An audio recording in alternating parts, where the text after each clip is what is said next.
मोदी जी से ग्रंथ संवाद उपनिषद और अक्षर यात्रा का विमोचन करने का आग्रह करता हूँ। धन्यवाद गुलाब जी।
मैं माननीय प्रधानमंत्री जी से कंप्यूटर स्क्रीन पर क्लिक करके राजस्थान गेट के लोकार्पण का अनुरोध करता हूँ।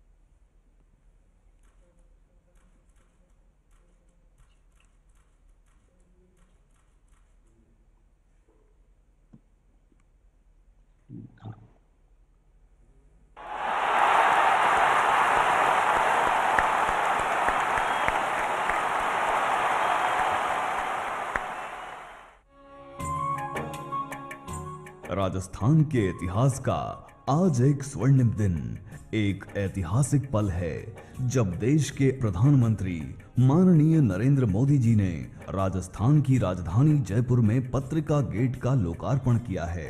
जयपुर की मध्य रेखा के दक्षिणी छोर पर स्थापित है ये भव्य पत्रिका गेट, आधुनिक राजस्थान का प्रवेश द्वार।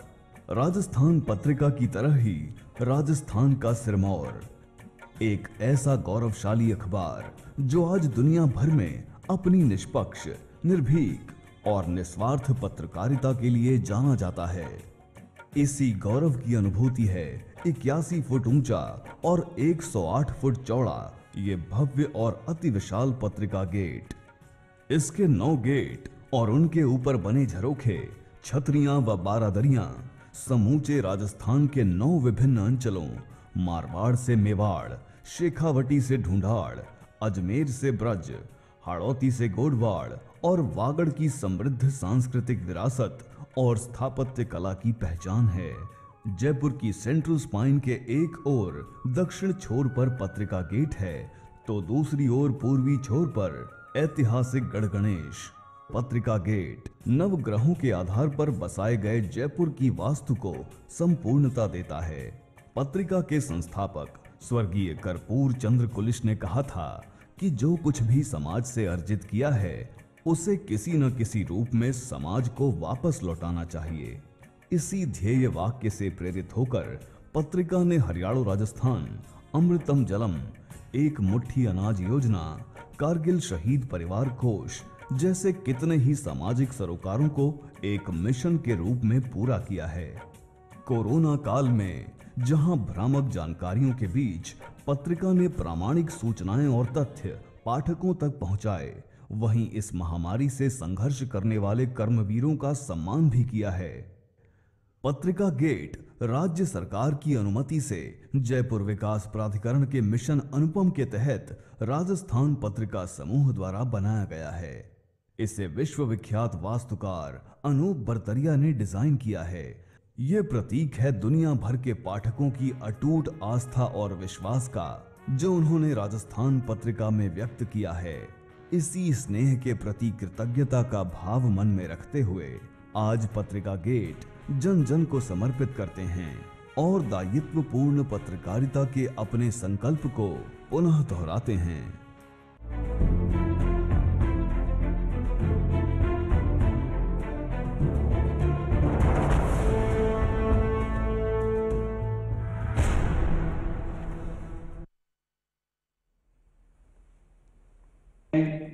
माननीय प्रधानमंत्री जी से अपने आशीर्वचन देने का अनुरोध करता हूं।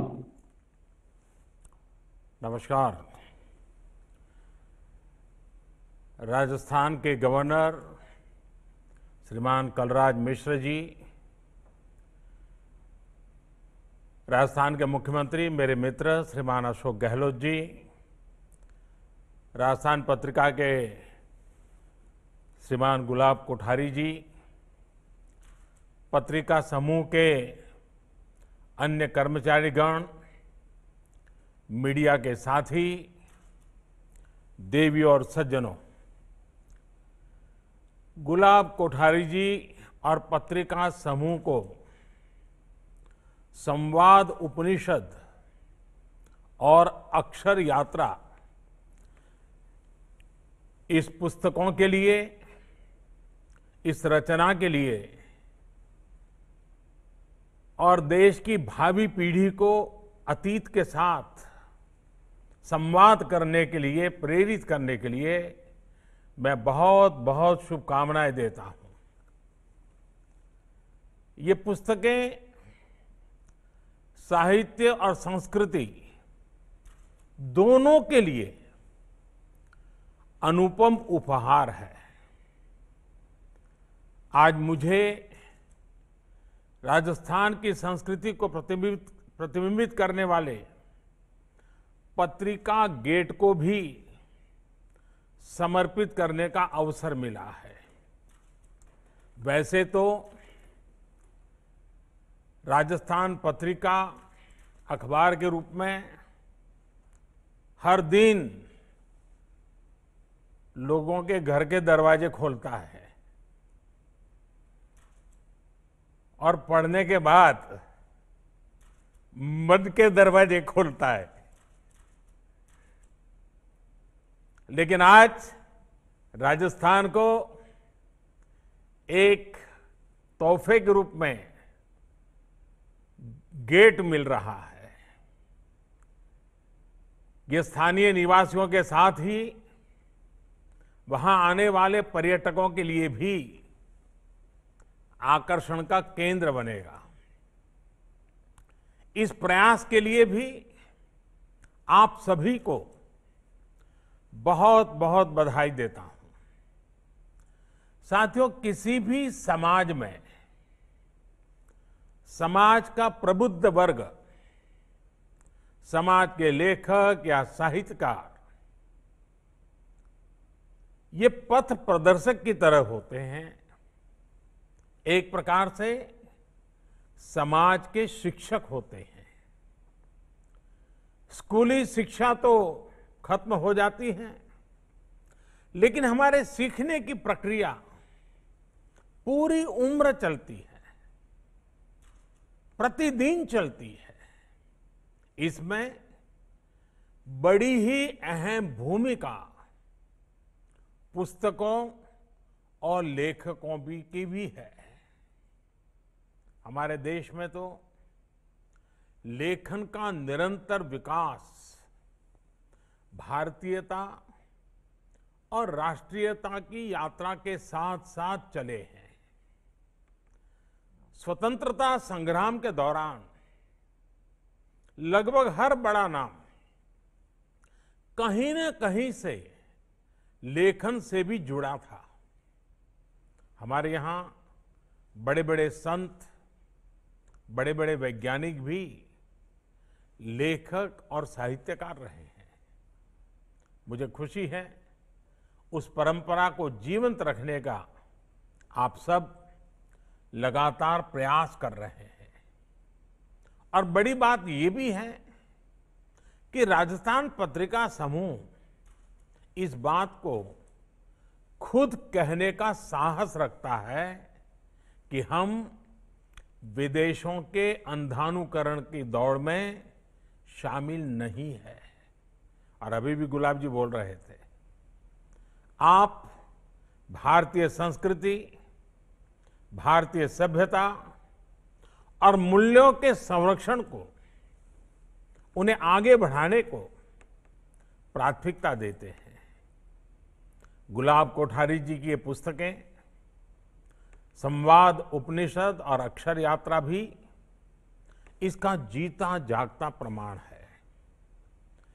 गुलाब कोठारी जी आज जिस परंपरा को आगे बढ़ा रहे हैं, पत्रिका की तो शुरुआत ही किसी न किसी रूप में इन्हीं संस्कारों के साथ हुई थी। श्री कर्पूर चंद्र कुलिश जी, उन्होंने भारतीयता और भारत सेवा के संकल्प को लेकर ही पत्रिका की परंपरा को शुरू किया था। पत्रकारिता में उनके योगदान को हम सब याद करते ही हैं, लेकिन कुलिश जी ने वेदों के ज्ञान को जिस तरह से सरल तरीके से समाज तक पहुंचाने का प्रयास किया, वो सचमुच में अद्भुत है, प्रेरक है। मुझे भी व्यक्तिगत तौर पर स्वर्गीय कुलिश जी से मिलने का कई बार अवसर मिला। उनकी मुझसे बहुत आत्मीयता थी। वो अक्सर कहते थे, पत्रकारिता सकारात्मकता से ही सार्थकता तक पहुंचती है। साथियों, समाज को कुछ सकारात्मक देने की ये सोच केवल पत्रकार या लेखक के तौर पर ही जरूरी है, ऐसा नहीं है। ये सकारात्मकता, ये सोच एक व्यक्ति के तौर पर भी, हमारे व्यक्तित्व के लिए भी बहुत जरूरी है। मुझे संतोष है कि कुलिश जी की इस सोच को, उनके संकल्प को पत्रिका समूह और गुलाब कोठारी जी निरंतर आगे बढ़ा रहे हैं। गुलाब कोठारी जी, आपको तो याद होगा, जब कोरोना को लेकर प्रिंट मीडिया के साथियों से मैंने मुलाकात की थी, वर्चुअल मुलाकात थी, तब भी आपके सुझाव, आपकी सलाह जब मैं सुन रहा था तो यूं ही मेरे दिल से आवाज निकली थी और मैंने कहा था कि आपके शब्द मुझे आपके पिताजी की याद दिलाते हैं। संवाद, उपनिषद और अक्षर यात्रा को देखकर भी यही भाव मेरे मन में उठता है कि आप अपने पिता की वैदिक विरासत को कितनी मजबूती से आगे बढ़ा रहे हैं। साथियों, जब मैं गुलाब जी की पुस्तकें देख रहा था तो मुझे उनका एक संपादकीय भी याद आ गया। 2019 में चुनाव के नतीजों के बाद जब मैंने पहली बार देश के लोगों से बात की थी तो कोठारी जी ने उस पर स्तुत्य संकल्प एडिटोरियल लिखा था और उन्होंने लिखा था कि मेरी बातों को सुनकर उन्हें ऐसा लगा जैसे उनकी ही बात को मैंने 130 करोड़ देशवासियों के सामने कह दिया है। कोठारी जी, आपकी पुस्तकों में जब जब उपनिषदीय ज्ञान और वैदिक विमर्श मिलता है, उसे पढ़कर कहीं कहीं मुझे भी ऐसा ही लगता है जैसे हम सब एक ही भाव विश्व के साथी हैं, हम एक ही राह के राही हैं, हम एक ही पथ के पथिक हैं। वास्तव में मानव मात्र के कल्याण के लिए, सामान्य मानवी की सेवा के लिए शब्द चाहे किसी के भी हो, उनका संबंध हर किसी के हृदय से होता है। और इसलिए तो हमारे वेदों को, वेदों के विचारों को कालातीत कहा गया है। वेद मंत्रों के दृष्टा चाहे कोई भी ऋषि हो, लेकिन उनकी भावना, उनका दर्शन मानव मात्र के लिए, और इसीलिए हमारे वेद, हमारी संस्कृति किसी सीमाओं में बंधी हुई नहीं है, किसी भाषा से भी बंधी हुई नहीं है। ये वर्तमान के लिए भी है, उज्जवल भविष्य के लिए भी है, मानव जात के लिए भी है, कण कण के लिए भी है, जन जन के लिए भी है, और जन से लेकर के जग तक के लिए है, विश्व भर के लिए है। उपनिषद संवाद और अक्षर यात्रा भी उसी भारतीय चिंतन की एक कड़ी के रूप में लोगों तक पहुंचेगी, और मुझे पूरा विश्वास है कि आज की डिजिटल की दुनिया में गूगल गुरु के भरोसे जीने वाली हमारी पीढ़ियां कभी तो इन किताबों को हाथ लगाएगी और बहुत कुछ अमृत पाएगी। आज टेक्स्ट और ट्वीट के इस दौर में ये और ज्यादा जरूरी है कि हमारी नई पीढ़ी गंभीर ज्ञान से दूर न हो जाए। और मैं तो हर परिवार से आग्रह करता हूं कि जैसे घर में आप घर की जब रचना करते हैं तो एक छोटी सी जगह मंदिर छोटा बना देते हैं, जूते रखने के लिए एक जगह बना देते हैं, घर की रचना के समय आर्किटेक्चर को जरूर कहिए कि एक कोना ऐसा भी हो जिसमें अच्छी अच्छी किताबें रखी हो, और परिवार के हर व्यक्ति समय निकालकर दिन में एक बार उन किताबों के पास जाए, किताबों को हाथ लगाएं, एक आध दो पेज, एक आध दो लाइन जरूर पढ़ने की आदत बनाए। साथियों, हमारे उपनिषदों का ये ज्ञान, वेदों का ये चिंतन, ये केवल आध्यात्मिक या दार्शनिक आकर्षण का ही क्षेत्र नहीं है।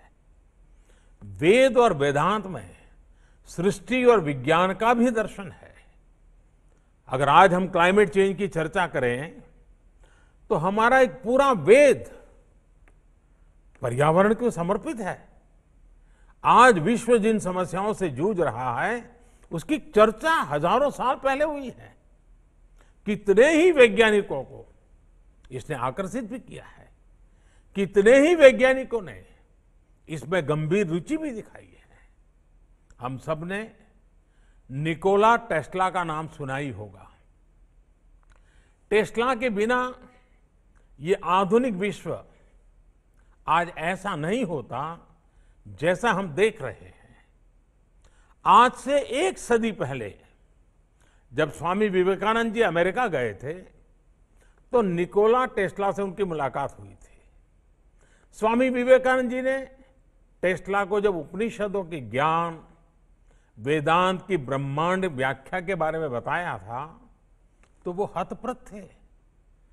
आकाश और प्राण जैसे संस्कृत शब्दों से ब्रह्मांड की जैसी गहरी चर्चा उपनिषदों में की गई है, टेस्ला ने कहा कि वो इसे आधुनिक विज्ञान की भाषा में गणितीय समीकरणों में लेकर के आएंगे।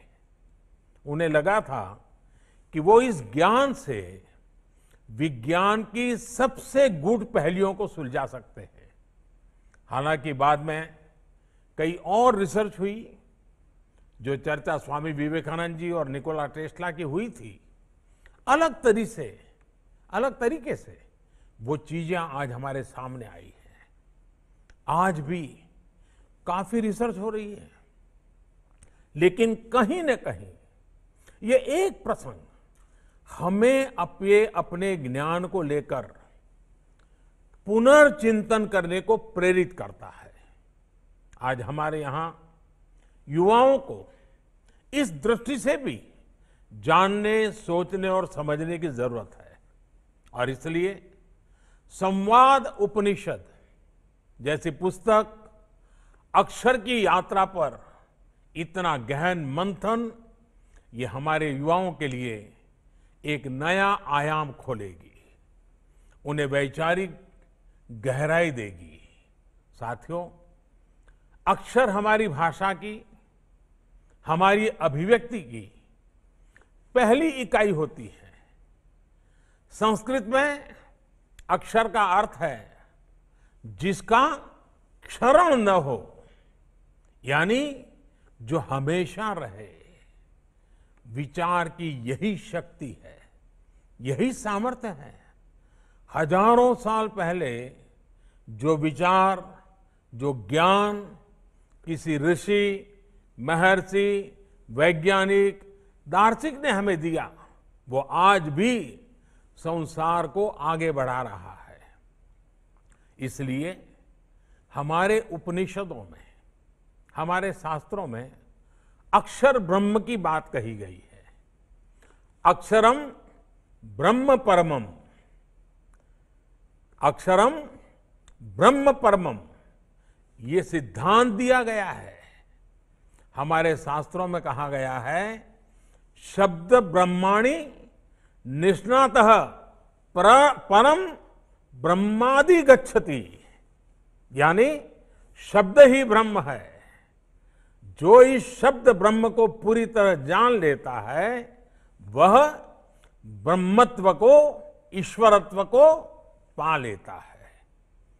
शब्द की महिमा, शब्द को ईश्वर कहने का ऐसा उदाहरण कहीं और नहीं मिलता, और इसलिए शब्दों में सच कहने का साहस, शब्दों में सकारात्मकता देने की शक्ति, शब्दों में सृजन करने की सोच, ये भारतीय मानस की पूंजी है, भारतीय मानस की सहज अभिव्यक्ति है, हमारा स्वभाव है, हमारी प्रकृति है। जब हम इस शक्ति को महसूस करते हैं, तब एक साहित्यकार के रूप में, एक लेखक के रूप में अपने महत्व को समझ पाते हैं, समाज के प्रति अपनी जिम्मेदारी महसूस कर पाते हैं। आप देखिए, गरीबों को शौचालय देने वाला, अनेक बीमारियों से बचने वाला स्वच्छ भारत अभियान हो, माताओं बहनों को लकड़ी के धुएं से बचाने वाली उज्ज्वला गैस योजना हो, हर घर तक जल पहुंचाने के लिए चल रहा जल जीवन मिशन हो, सभी में मीडिया ने जागरूकता बढ़ाने का काम किया है, सकारात्मक काम किया है। महामारी के इस दौर में कोरोना के खिलाफ जागरूकता अभियान में भी भारतीय मीडिया ने जनता की अभूतपूर्व सेवा की है। सरकार के कार्यों की विवेचना, सरकार की योजनाओं में जमीनी स्तर पर जो कमियां हैं उसे बताना, उसकी आलोचना करना, ये भी हमारा मीडिया बखूबी करता रहा है। हाँ, कई बार ऐसे मौके भी आते हैं जब मीडिया की आलोचना भी होती है। सोशल मीडिया के दौर में तो ये और भी ज्यादा स्वाभाविक हो गया है, लेकिन आलोचना से सीखना भी हम सबके लिए उतना ही स्वाभाविक है और आवश्यक भी है। और इसलिए ही आज हमारा लोकतंत्र इतना सशक्त हुआ है, मजबूत हुआ है। साथियों, जिस तरह आज हम अपनी विरासत, अपने विज्ञान, अपनी संस्कृति, अपने सामर्थ्य को लेकर आगे बढ़ रहे हैं, उसे स्वीकार कर रहे हैं, हमें अपने इस आत्मविश्वास को आगे बढ़ाना है। आज जब हम आत्मनिर्भर भारत की बात कर रहे हैं, आज जब लोकल के लिए वोकल होने की बात कर रहे हैं, मुझे खुशी है कि हमारा मीडिया इस संकल्प को एक बड़े अभियान की शक्ल दे रहा है। साथियों, हमें अपने इस विजन को और व्यापक करने की जरूरत है। भारत के लोकल प्रोडक्ट्स तो ग्लोबल हो ही रहे हैं, लेकिन भारत की आवाज भी अब ज्यादा ग्लोबल हो रही है। दुनिया भारत को अब और ज्यादा ध्यान से सुनती है। आज लगभग हर अंतर्राष्ट्रीय मंच पर भारत की बहुत मजबूत उपस्थिति है। ऐसे में भारतीय मीडिया को भी ग्लोबल होने की जरूरत है। हमारे अखबारों की, मैगजीन्स की ग्लोबल रेपुटेशन बने। डिजिटल युग में डिजिटली हम पूरी दुनिया में पहुंचे। दुनिया में तो अलग अलग लिटरेरी अवार्ड्स दिए जाते हैं, भारत के संस्थाएं भी वैसी ही अवार्ड दें। ये भी आज समय की मांग है, ये भी देश के लिए जरूरी है। मुझे जानकारी है श्री कर्पूर चंद्र कुलिश जी की स्मृति में पत्रिका समूह ने अंतर्राष्ट्रीय पत्रिका पुरस्कार की शुरुआत की है। मैं इसके लिए समूह को बधाई देता हूं। मुझे विश्वास है कि आपके ये प्रयास भारत को वैश्विक मीडिया मंच पर एक नई पहचान दिलाएंगे। कोरोना काल में जिस तरह से जन जागरूकता का काम पत्रिका समूह ने किया है, उसके लिए भी एक बार फिर से मैं आपको बधाई देता हूं। इस अभियान को अभी और तेज करने की जरूरत है। हमारे देशवासी भी स्वस्थ रहें और अर्थव्यवस्था को भी गति मिले, ये आज देश की प्राथमिकता है। मुझे भरोसा है कि देश जल्द ही ये लड़ाई जीतेगा। देश की यात्रा भी अक्षर यात्रा बनेगी। इन्हीं शुभकामनाओं के साथ आप सभी का बहुत बहुत धन्यवाद।